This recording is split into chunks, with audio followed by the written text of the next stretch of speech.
music.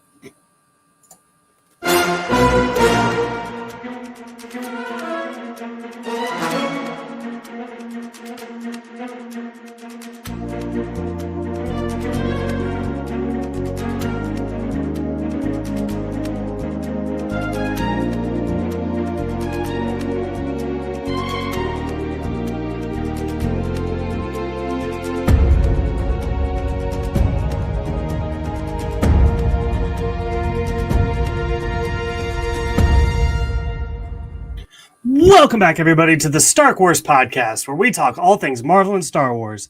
Please take a moment to check our show notes to find our social media, merch, and more. Today, we are recapping Tales of the Jedi, episodes 1, 5, and 6. The Ahsoka episodes. And I'm here with a guy who I had to carry on my chest through the wilderness to hunt down a space gazelle. It is my brother, Jake O'Rear. Jake, how are you? I'm doing great. I'm really glad to be here. When Michael hit me up to talk about Tales of the Jedi, I was like, "Can I please talk about the Ahsoka episodes?" And so, in order to get ready, I surrounded myself by some clones, and I had them all shoot stun blast at me, and I dodged them all up, and I started hitting them back with my lightsaber. I had some epic training. Now I'm ready to go. Let's go. Yeah, you got to get the training in, so good on you there. Jake, I don't even know where to start, right? So we get these 3 episodes here, and we kind of talked about it. It seems like technically it's in chronological order based on the timeline, but it's 2 separate arcs that never truly intersect. Maybe you can find themes that kind of complement each other, but I want to get your take. Let's go ahead and start. Tales of the Jedi as a whole. What did you think? As a whole, yes. I freaking loved it. But I'm like such a... Before I say anything, I should have asked before we went live. Cursing, is that still a thing? Y'all have been cursing more. Yeah, I mean... That used to not be a thing. I don't... I've never stopped anyone else. Typically, I don't curse, but sometimes other people get on here and they start cursing a lot, and then it's like there's like an effect to the cursing, so it makes me start to curse more too. All right, well then I won't try to do it, but if it happens, it happens. So okay. I'm a dirty SLUT for anything Dave Filoni, especially his animated stuff. I love Clone Wars. I love Bad Batch. Obviously, I love Rebels and Mando and Boba. But anyway, I love anything Filoni touches, and I really loved this kind of short series. There was like, I was talking with someone recently. What I really love about Star Wars is like when my 2 favorite things is like the world, the universe, how people explore it, but also like the morals in this world, because there's so many factions and people and stuff going on, and learning about like, you may be a Jedi. You may be a Jedi and you can leave the Order, but you can leave the Order for so many different... I don't know. It's such a complex look into the morals and characters that we have and haven't seen too much of, or you know what I mean. I loved it. I really loved the whole thing. Yeah, you had asked me before you had watched it if I liked the Ahsoka episodes more or the Dooku episodes, and I said Dooku, but I rewatched the episodes before coming on here. And it's a lot closer than I think. I mean, I think the second of the bunch here that we'll talk about, the training episode, is my least favorite. I think the first one ties in. I think the first one is good because of the last one. And I think the last one is a 10 out of 10 piece of gold. Honestly, it's in the upper echelons of animated Star Wars episodes for me. I thought it was just absolutely wonderful. So I'm really excited to talk about all this. Yeah, I'm excited to talk about the training episode and debate that, because that was really one of my favorites. I really loved that episode for a lot of reasons. So let's jump right in. Okay, let's put a pin on the training episode. We start out here. We open on life and death. This is, and we're gonna kind of just, it's gonna be very freeformed. I'm gonna basically set up a plot. We'll talk about our favorite parts, things we didn't like, Easter eggs, whatever. But so basically, what we're doing here is this is the birth of Ahsoka. This is following the first year of her life. It kind of time jumps pretty quickly because it once she becomes a year old, I guess it's part of the tradition to go hunting and to learn about life and death. Ahsoka does this. Ahsoka, they and Pavti, her mother, they encounter a tiger-like creature. The tiger steals Ahsoka, and Ahsoka uses the Force to convince the tiger to bring her home, and that's the episode. Honestly, I thought that it was fine for me. It was very, and this is the thing, we don't even get this in like Andor now.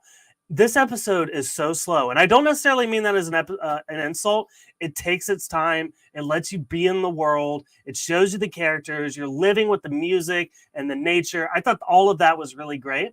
But it wasn't until the end. So, I guess I'll kind of mention the last episode, but we open on the life of Ahsoka, and we also, her mother is kind of teaching her the importance of killing, right? Or when you have to do it.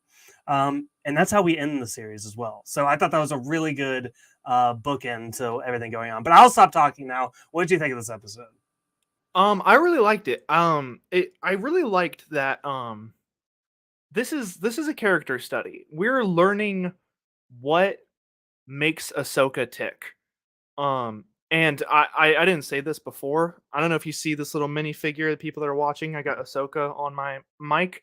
Ahsoka might be my favorite character in Star Wars, at the very least, top 3. At the very least, love this woman. She's super cool, and I love seeing the Togruta homeworld. I'm not sure what the world is called, but the Togruta, read a High Republic book recently. They're diving into some Togruta culture, learning about how hunting is very important in their culture, and that it's I want to say primal, but that might not be the right word. They do just show their strength, and it is honorable to hunt. And as we see in this episode, she talks about how life is beautiful, but death happens, and like it's a survival game, and you pay your respects when you hunt. Really thought that was beautiful. Loved the kind of it may have been what's called their regasa, kind of their head huntress. The older woman, the older Togruta, I can't remember her name, but I liked they did this thing a few times. She marked their foreheads, but also some characters would like mark, like do a little like touch of their forehead, mouth, and heart. It's almost a sign of the cross. It's like their version. I think it was like as I did that, I was like, wait, that's pretty Christian, bro. Yeah. Yeah, I love this. It was a depth into their culture, and something I'm gonna revisit a few times is that I started to think about this during the training episode and thinking about it like as all 3 of her episodes, but I like um the idea of how she was raised, how she was trained, and how she ended her story, or ended her story of this like era, like leaving the Jedi Order. Compared to how Jedi or how Anakin did that. She was raised in a very loving culture, without really like tragedy in her life that young. She got taken by a tiger, but she didn't know that. Well, she's calmly used the Force on that thing and was like, "Bring me home." And then now they're friends. I bet that guy, like little tiger bro, hangs out at their village now. It's like their security. Yeah. Oh, dude, that's sick. We need to revisit that. Like Ahsoka is like a toddler-ish, maybe a little older. Yeah. Yeah. So this is what's really interesting to me, and this is like something that's really come about in some of the new canon stuff is the Force connection with animals. And I know it's always been there. They've touched on it a little bit, but like it seems like only like the elite Force users have the capability to not necessarily manipulate animals, but connect with them. You get some of this with Rey, you get some of this with Grogu, and you get some of it with Ahsoka, which I don't know what that actually means, but it's something. Yeah. I'm gonna keep talking about High Republic, because I've been really reading some of those books lately, loving that stuff, and they talk about it, and it's a common Jedi practice, but like you said, it's more like you either got it or you don't. There's like a dichotomy of these 2 characters, Elzar and Stellan, and Stellan's just terrible with animals, but Elzar for some reason just like got it, and it doesn't have anything to do with like who they are. It's just like they It's their think of like midichlorians. What can you yeah, do? midichlorians. Why not? They have the animal midichlorian. It's like attribute points in a video game. Yeah. I wanted to ask you about this too because I thought this. I don't know if I loved this line from. I think her name the. I don't know if she's like the matriarch of the town. I think it's Guntaki or something like that. I'd probably Mm, totally mess it up, I think that's but exactly what it is. she she does at the very end she very clearly says, "Oh, she's a Jedi." I thought this was a really weird line for me for a couple of reasons. Number one, I feel like the point of Ahsoka is that she's not a Jedi. Also, like, is that like because all Force users don't become Jedi? So, like, Mhm. I don't know. Like, just because she has these abilities, that doesn't mean that she is a Jedi. I mean, she's a Force user, right? Well, I'm gonna try to justify this with what knowledge I have in the world. Um, so typically, I mean, at this point in the galaxy, from the High Republic till the end of the Jedi Order, there's no real like Force user that doesn't get scooped up by the Jedi. They typically either sense it out or they get reports and they go scoop them up. And as for the Sith, they they haven't really been around. Especially right now where Ahsoka is, the Sith have just been like presumably extinct for years and years and years. Um, so I feel like all they know right now, especially like local folk, is just Jedi. They didn't have to suffer the wrath of like a Sith army or like the rule of two Sith. Um, so I can understand that it's a little tongue in cheek of her just being like, "Oh, Ahsoka, Jedi," and it's like, "Oh, there we go. We heard the line." Um, but that's like my rationalization of that scene. I liked that. I like that like because imagine in your little hometown, you like there's this one little kid and he's just exceptional and like you learn like he has the potential to go be like what is the guardian of your world. Like that's awesome. That was my interpretation of all that. And that's fair. That's completely fair. I'll accept that. Um, do you have anything else on this episode, Life and Death? Um, I don't think so. Yeah, it's pretty straightforward. Yeah. I will say freaking beautiful episode. Yeah, Like, watch some of those early Clone Wars episodes and watch, like, what this Filoni animation looks like now. I mean, like, some of those shots of the trees or just, like, the mother's eye, Pati, as she, like, kind of squints, like, looking at the, what was it, Bayuk or something? yeah, The gazelle. yeah. Anyway, I thought the animation was beautiful. No, I totally agree. They did not like skimp on this at all. Like it got the full treatment. It looks absolutely incredible. And the Mhm. music too. Like that was blowing me away throughout the entire thing. And like it's not even like it's they didn't half-ass it. Like they're not like repeating scores in 3 episodes. They're like there was this episode had its own track, right? Like its own Yeah. style. And same with the other two. So yeah, very impressive the amount of effort they Yeah. put in this. I feel like with an hour and a half long series, Disney, like, isn't gonna skimp on the budget. They're like, "We can really throw some buku bucks at this and make it, like, grand." Right. Okay, well, let's move on to Practice Makes Perfect. Not my favorite. There's things here that I like, but I'll set it up just like I said at the other one. Basically, what happens here is we open on Ahsoka, who's training in the dojo in front of the other Jedi, and Anakin's basically like, "Listen, this is not like a real test. Like, you need to like fight like actual living people." So she goes with Rex in the 501st, and basically they set their blasters to stun, and they're shooting at her. She has to block them. She kind of gets better throughout the episode, and then we cut to the end where we're picking up with where she was after Order 66 and her encounter with a bunch of clones. Which, if I remember correctly, she very much like Duke's like many clones, and just like a good parallel to show that the training did pay off in the end. So, Jake, what did you think of Practice Makes Perfect? I loved this episode. There's a couple, like, little Easter eggs I wanted to point out real quick. Did you catch the cameos in the dojo scene? Yes. So, well, there. I mean, we know all the Jedi in there, but the big one for me was Caleb Dune. Yep. Kanan was in there, which Yeah. And his master Depa, which is one of the best Star Wars names there is. so fun to say. Yeah. Jake, you mentioned I believe there might be some retconning in here. You mentioned to me that there are some things that stuck out to you. Is this something you might be referring to when you said that there might be some retcons? No, not this episode. Well, I think I've got a couple here. Yeah. Number one, Kanan does not know who Ahsoka is when they meet, and maybe you can Yeah. justify that as like he was very young or whatever. But I don't know. He was like super impressed with how well she was doing. You feel like that Yeah. might be a core memory. Also, I don't know that she's met Sanu, this older Jedi that trains her. I don't know that they have Sanube? encountered, huh? Sanube?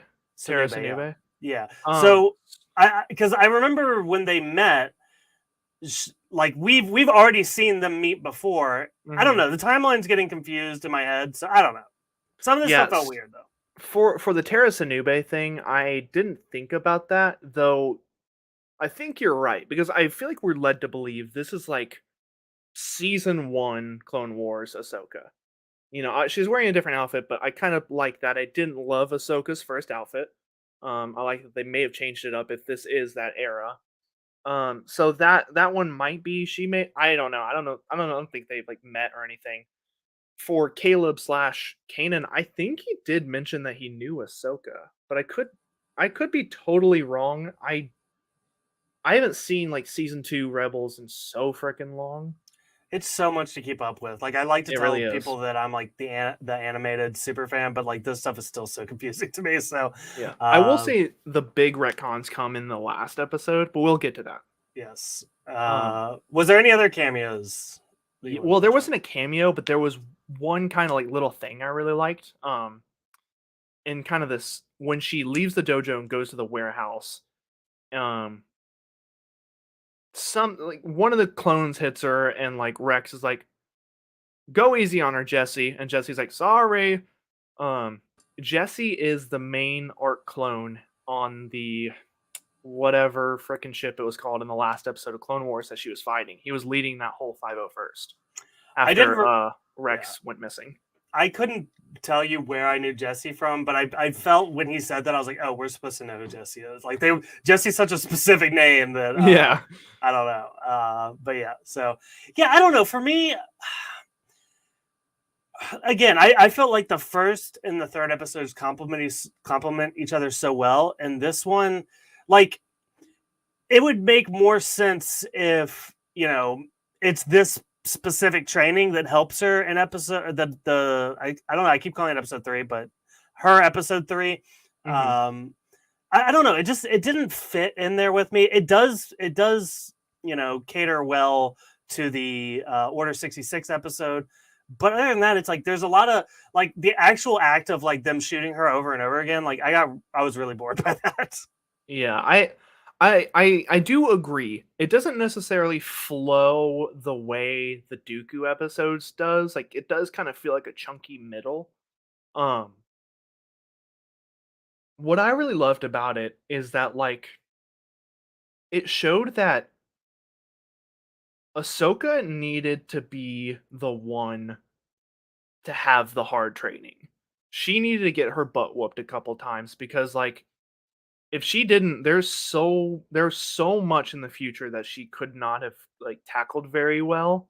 And I think obviously we see that she gets down on herself and she obviously, she leaves the order first of all because she thinks they've like, they wrongfully accused her and stuff, but I think she needed to be very strong because she fights Vader at one point. She needs to help train Ezra, bring the Ghost Crew into the main rebellion. Uh, she needs to take part in training Grogu. Um, and that's another thing of like the dichotomy of both her and Anakin is Anakin had a very traumatic and hard childhood, and she had an easy one, but which kind of set her up well for very hard training. Where he things just kind of came to him. He was the chosen one. He was incredibly strong, which gave him such an ego, which did not help lend to the fact that like when Palpatine was like, "Dude, you're strong. Help me out." He's like, "Let's do it. Good. Like, let's do it, dude." Um, so I like that. I like that. Like, it shows that every step matters. If you're not doing like, if things don't work out the right way and you don't handle them accordingly, throughout the step, like throughout the path, like Ahsoka could have ended up like Anakin, but it's because of what she's been through. I don't know. I really liked that episode, especially because it fixes the whole of how the hell did she block that many blasters at once in the conference room when Order 66 was first called. Yeah, so I don't have too much more to say on this one. I'm gonna have a lot to say on this last one. Anything Mhm. else? That's it for me on training Oh, episode. cool. Let's move on to Resolve, episode 6 of Tales of the Jedi. I said it before. This might be one of my favorite things ever. This is my new favorite Western movie. Even I'll put it that way. Because like I just thought it was just so clean, so well done. I'll set it up like I set up the others. So we open on Ahsoka going to Padme's funeral. Love that she was there. Bail Organa encounters her. He basically gives her, long distance radio or tracking or calling a cell phone. I don't know. But he's like, call me if you need anything. But she ends up going and living on this farm with these people.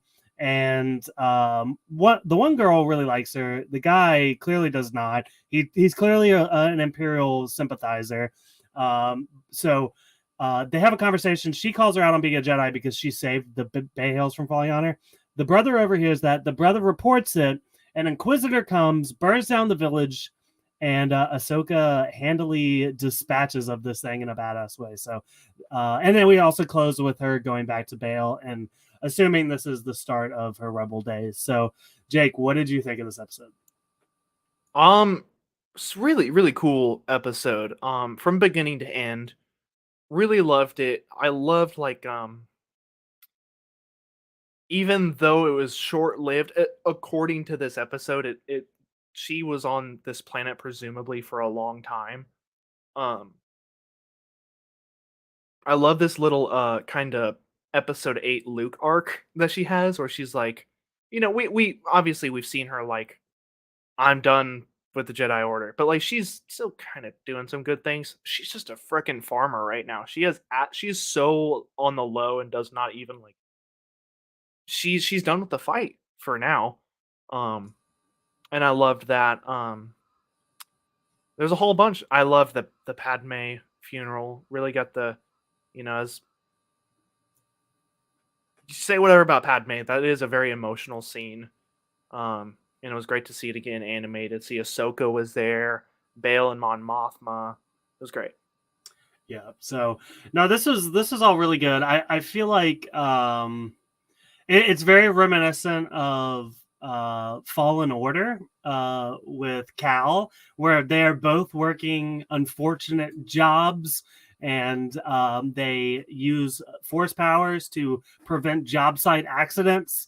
And then somebody oversees it, and Inquisitors come. So I very didn't even similar think to it. about that parallel. Yeah, it's Star Wars. It's It pretty rhymes. strong. Yeah. Yeah. Yeah, so no, I thought this was all really good. I'm trying to think of where to even begin. I mean, my favorite is the showdown. Again, I kind of called it a western. Like, I think it really showcases Ahsoka's power because how many people have we seen struggle to fight an Inquisitor? And she Oh my like god. there was no struggle. Like she just grabs his saber and cuts him down. I have a lot of questions about the Inquisitor himself, though. I don't know if he's ever been anywhere before. I don't think he has. Also, did he turn into a Force ghost? What? Tell me what you know about this guy, or what you think about this guy. I know next to nothing other than he's an inquisitor. So I'm gonna touch on the retcons a few times. Basically after the funeral, when we see her on the planet from the till the end of the episode, it is straight ripped from the Ahsoka novel by E.K. Johnson. Um, and I told Michael earlier, I'm about done caring about retcons. You know, Star Wars, everything's an adaptation of just something. Like you word of mouth tell a story. It's never going to be the same every time.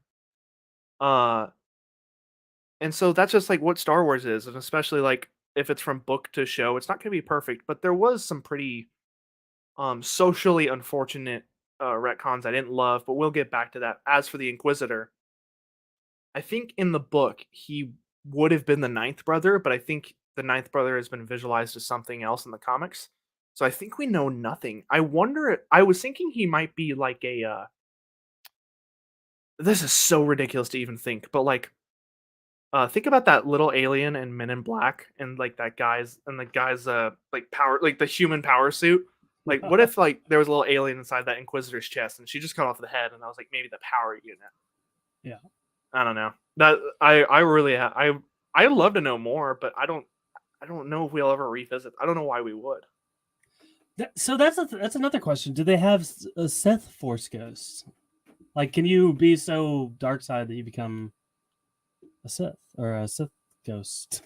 From what I understand, no, but I'm proven wrong rather often just by writing choices. Yeah, so I've looked up the Inquisitors here, and I've referenced this a few times because I always need to like remind myself who's who. Um, and he's not like there's like a bunch of lists and like collages of all the Inquisitors. I mean, there's nobody that comes close to looking like this guy. So yeah, maybe he's in a book. I don't know. Here's my thing, and we can touch on the retcons now. I have like a hierarchy of retcons. If it's a book retcon, I do not care. I couldn't care less. The books are kind of like placeholders until something else happens, in my opinion. And it kind of sucks, but also I don't read the book, so I just don't care. Second would be TV shows. That disappoints me, but I realize there's so much of it now. It's hard not to be perfect 100% of the time. So I excuse it. I don't like it. The last is movies. If you're retconning movies, that's a problem. It just that there's no excuse for that at all. But go ahead and set up. Is there? I mean, is there any other retcons here? I know, like, well, I don't know. I guess I don't know anything about the Ahsoka book. So So I read a little bit of the Ahsoka book, and I did shout out to my one of my favorite Star Wars influence, or I don't know, YouTubers. He his name he go like the channel name is Star Wars Explained, and he I watched him talk about this a bit, and he's really like calmed me down about retcons because old stuff like I don't know, old stuff used to drive me just like tiny little retcons like come on get it together guys, but I've calmed down. But according to the book, so this like episode is a very short retelling of the first half of the book. um she goes and lives on a farm planet. She kind of helps him out mechanically for a bit. She goes by Ashla, and she befriends these two sisters whose names I'm blanking on. And um in a different incident, she has to use her force powers. The one of the sisters doesn't like it, reports her, and a legion of stormtroopers are sent down and destroy the village, but don't kill everyone. And Ahsoka takes them all out. So that's what happens in the book. Where I would say the social unfortunate retcon is the person that influenced her was a person of color, queer woman, or the person that reported her, and she was a good friend of Ahsoka, and it wasn't so much an like kind of mischievous like I'm gonna kill you. You have to understand that like everyone in the galaxy was told that the Jedi were treasonous and that they try to kill their like precious emperor, especially in these early days when they thought Palpatine was a good guy. So she was like just doing the best for her village, and now that character has been replaced with a white male, sexuality unknown, and is made just to be a very evil character or a very sinister character, I'll say. And I will say a lot of people are up in arms, especially because Dave Filoni told E.K. Johnson he got everything he needed to know about the book and was said, "Hey, it's good. Let's do it. You can publish it. I know Ahsoka is my character, but I trust you. I like your representation of her. So he signed off on the book. He's okay with it. And then he turns his back, makes this episode, and it really undoes a lot that she says. And it's, I don't worry too much about it, but I don't love that he, completely whitewashed a character. Um, and I don't know. I didn't love that aspect, but it's not gonna stop me from watching Star Wars because I don't. One guy having a not great decision doesn't affect everybody involved with Star Wars. Especially for something that I love so deeply. But that's just something I wanted to talk about. Feel as you may about it, it is kind of unfortunate. Um, but that's just like Michael said. There are so many layers to Star Wars, and to keep them all woven together perfectly is almost impossible. Yeah, and here's the thing: Disney is bad at representing LGBTQ people. When they do it, it feels very half-assed almost every single time. It's usually like a throwaway line, a reference, a peck. It's never a focal point of any person or story. If anything, it's almost like, let's just throw this one thing in here so certain people are happy, but the people that hate that stuff will also still watch. It's like that. It's Disney is very bad at it. Marvel has gotten better, not great, better. Star Wars doesn't even touch it, and yeah, I know it's something I would like to see. I mean, it's a thing that happens. So I know there have been some. I think in the comics, there's a lesbian character. But yeah, Afra, yeah. So Afra's there's queer. I, w- you know, we're on this topic. I just want to throw in there. There was a book called Padawan recently that focused on Obi-Wan in his early years, and there's quite a few passages referencing that he might be bisexual or asexual, um, which is kind of interesting. Um, as someone that's lightly associated with the queer community, I say lightly because I don't put a label on my sexuality. Um, you know, h- I think that's pretty cool. But I don't know. It can be up in the air. He's a Jedi. It doesn't need to be a focal point, but it would be cool if like more Jedi sexuality was kind of explored like that. Because according to George Lucas, the Jedi's could sneak away and have some fun. They just can't love anybody. yeah, yeah. So um but interesting stuff there. Not great. And I just really hope that I have a very small platform, but I hope people with bigger platforms that Lucasfilm actually listens to and Disney actually pays attention to continues to have these conversations, because I think it's important and I think it needs to be forefront in their minds. So there's that. I did want to I pulled this sound clip. I couldn't find a good place to put it, but it's from the Inquisitor. Here we go. And who might you be?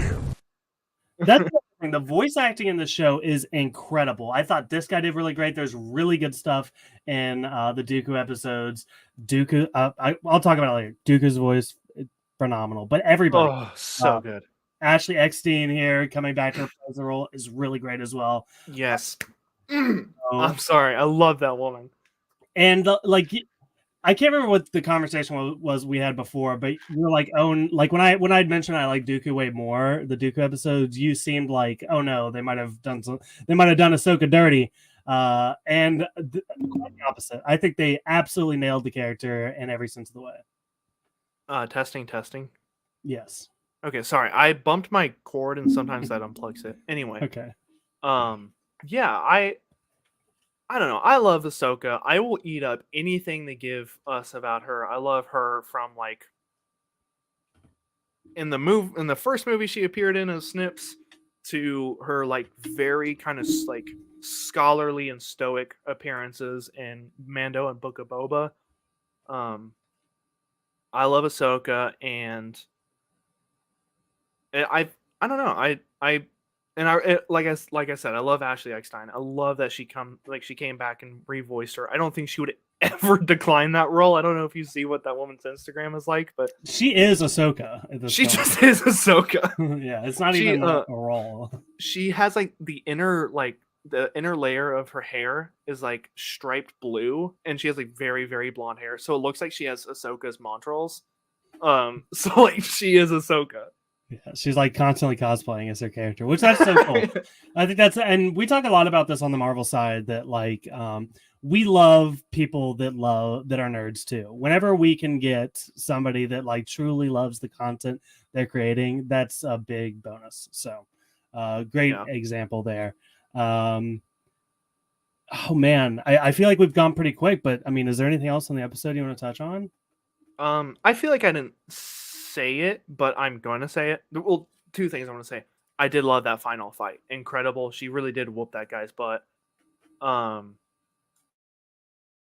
and there was one kind of little line where she well, shoot, I'm thinking of more things. Where she disappears talking to Bale on Naboo, and he's like, "Oh, I'm just a sinner trying to do the right thing." And he's like very much trying to like have Ahsoka be like, "All right, Bale." And then later when he comes to her, he's like, "I thought you'd never contact you. Ready to join us?" And she like kind of like does a deep breath and she looks she's like, "Yeah, let's do it." Yeah, I And in like that when moment, she's she becomes Fulcrum. That's awesome. he's talking to the because the clones come up, she's hiding on the roof of this awning, and yeah, the conversation he's having with them, he's also having with her up above, indirectly. And one of the lines he says was, I'm sorry, of course, escort me back, but call me if you need anything. And it cuts to Yeah. her, and Oh, it's like, yeah, it's like that's so good. beautiful.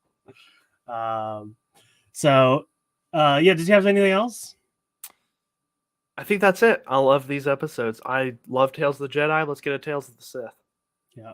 Do you want to touch on? So I don't know, like, I don't know if people are like listening to this and they've only watched the Ahsoka episodes, so I don't want to spoil the Dooku stuff. But do you have any thoughts on how they handled that one, just real briefly? Um, shoot. One thing I wanted to say, and obviously I won't say details. There are events that I didn't know happened so late in the canon.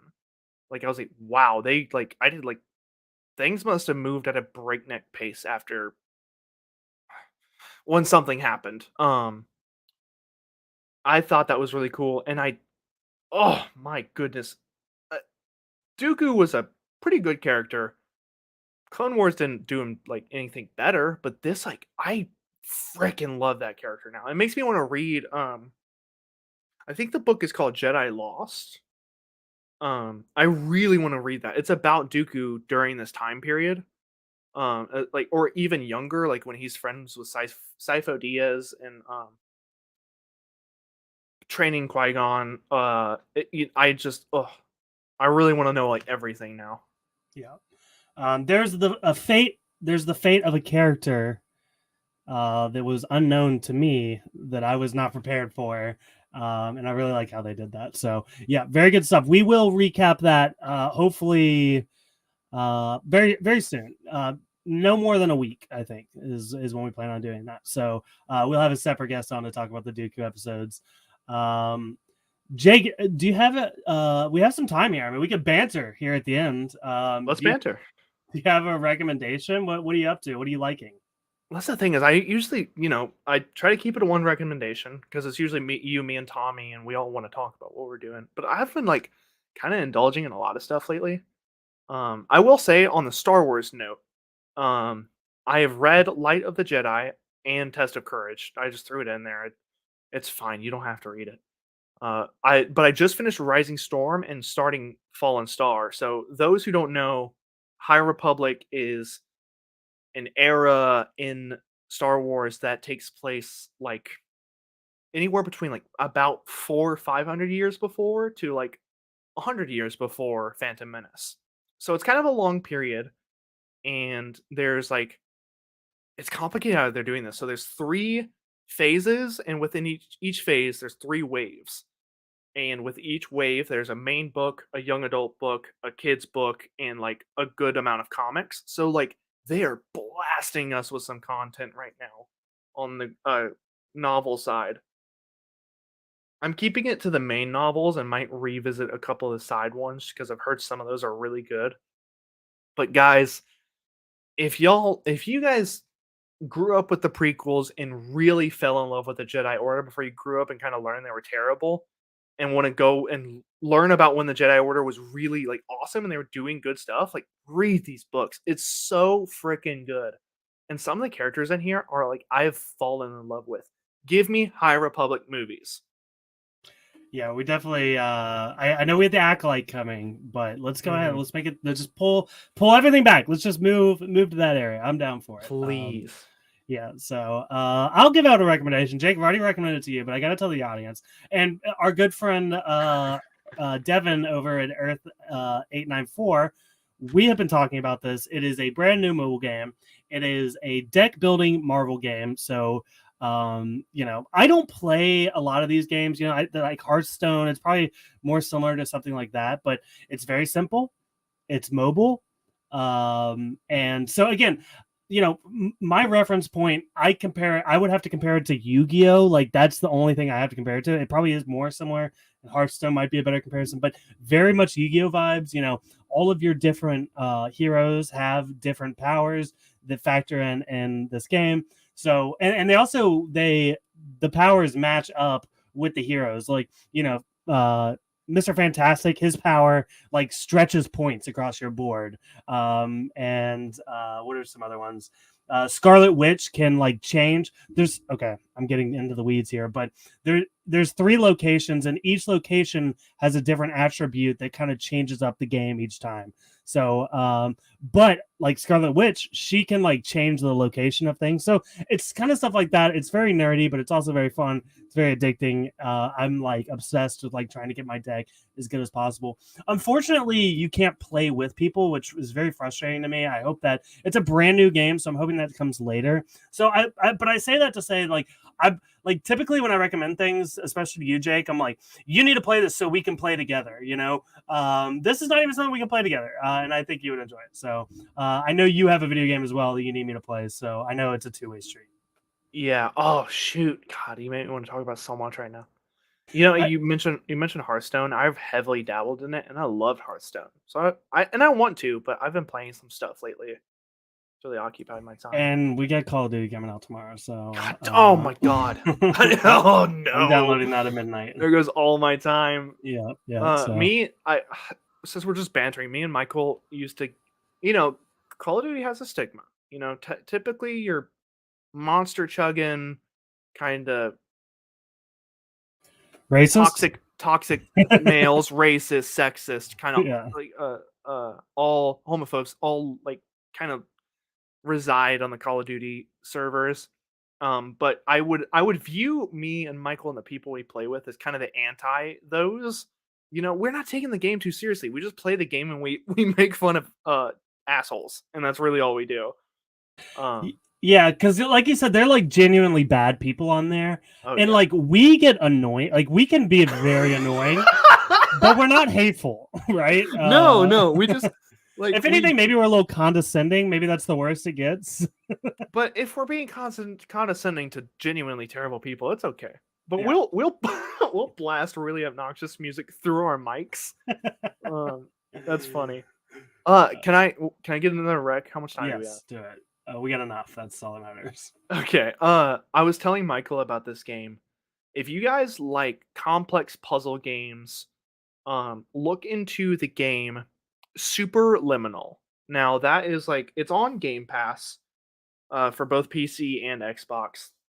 I played it one night. It's about a 2.5 hour, 3 hour play. Super quick. It's made by the guys that made Stanley Parable. And it is just I didn't want to tell Michael much about it, but I'll kind of get into it a little bit. It's definitely a puzzle game where no, go ahead. I want you to hear it. It's definitely a puzzle game where perception means a lot. For example, there's like one of the first things you kind of learn is that like, if you take like a water bottle, you hold it right here, it looks really big. Over here, it's smaller. So dependent on how you're kind of holding it and then putting it down, it is the size you last saw it. So there's like, you're muted. Yeah, I've seen TikToks about this actually, Jake. I did not know this is the same game. Dude, it's an insane game. It's like, and I like puzzles. I really love puzzles, and especially like just games that feature them lightly. Like it really gives me a good pat on the back when I finish a puzzle, but when I finished a puzzle in this game, no, none of them were necessarily super hard. But when you clicked, it's like that's what I had to do. Like I didn't even know you could do that. It's so awesome. Yeah, I have I've seen this before quite a bit. I appreciate you trying not to spoil me, but I'm pretty familiar now. Actually, I've seen Yeah. like a lot of stuff on it. So, but I am actually I probably shouldn't do it now, but I am trying to find it to download it as we speak. Might be a bad idea because Call of Duty is going to take up half my computer. But we'll Yes, see. it will. That damn thing. Jake, this was so much fun. Thank you so much Yeah. for coming on here. I want to give you the chance to tell people where they can find you online and what you're up to. Yeah, I'm really only active on Instagram. If for some reason you want to hit me up, that's where I'll be. At Wide Awake Jake, with periods in between each word. I also have a baking show. This is the third episode where I'm saying that we have an episode in the can, and there's probably going to be a couple more appearances before that episode's actually out. None of us get paid, and we don't make money. So, we all take our time and we don't rush our amazing editor producer. She can take her sweet time. You can find that the show called The Great Bedtime Baking Show on YouTube. Hit a subscribe, put that bell on, so whenever that great new episode comes out, you can watch it. But that's really all you can find me on. Well, cool. I mean, I don't. I'm definitely. Everyone should go do that, and I'm not trying to overshadow you now. But it reminds me, I have to mention now that Star Wars is on YouTube now too. So if you look up Star Wars, you can find us. And I'm posting they have like their shorts, which is like reels / TikToks. I've been posting those there, but we also have video episodes of Jake. You come see Ahsoka's little minifig that is taped to Jake's microphone, stuff like that. Check us out on YouTube. But other than that, Go subscribe or I'll bake you. Yeah. And actually, I'm gonna do one more thing. I told everybody that if they left us a review on Apple Podcasts, that we would read it in a funny voice. Let's see if anybody. No, disappointed in you guys. No new reviews. So You all are fired. yeah. Go do that. Go hit us up and say some kind words. We'd appreciate it, and we'll shout you out on the show. That would be great. But yes, I will start to close this out now. I'd like to remind you guys to, I just said it, rate and review us on iTunes, but Spotify too. You can do it on Spotify. It's super simple. Just, hit the stars. Also, please subscribe because we're going to be here every single week and sometimes multiple times a week. We got Andor and Tales of the Jedi now. A lot of cool stuff coming down the pike with Black Panther coming up soon. So you definitely, I think also I was kind of looking at the schedule. December's really open, and I think we're going to be planning some really fun stuff in there. So again, if you hit subscribe, those will come right to your phone every single week. Also follow us on Instagram and Twitter at Star Wars Pod. We're also on TikTok. Check our show notes for our merch and ask me for a Discord link if you want to become a part of our Discord community. But other than that, that is all we got for you guys. Thank you so much for listening, and we will see you next time. Maybe. What was that? What an awful noise